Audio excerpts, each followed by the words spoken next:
আমরা একটা ছোট কি পোল পেরিয়ে এলাম না, সেম সেম। ওখানে একবার কেউ বাইক নিয়ে জিজ্ঞাসা করুন তো কেউ শুনতে পাচ্ছে কিনা। এইটুকু ওটাও যদি বাদ দেন, যদি বৈতরণী নদী যান সেটাও তো বড়, দুটা নদী আছে।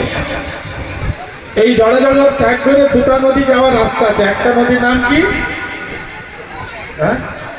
বৈতরণী নদী।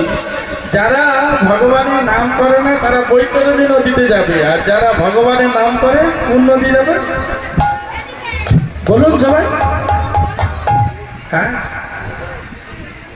বলবেন তো?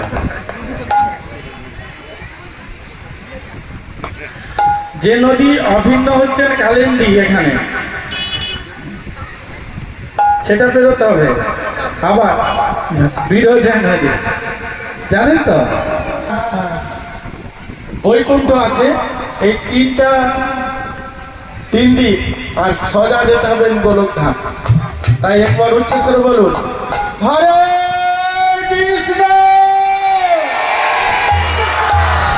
পারছে? আজকে প্রোগ্রাম শেষ, কালকে একাদশী। আচ্ছা, হরে কৃষ্ণ।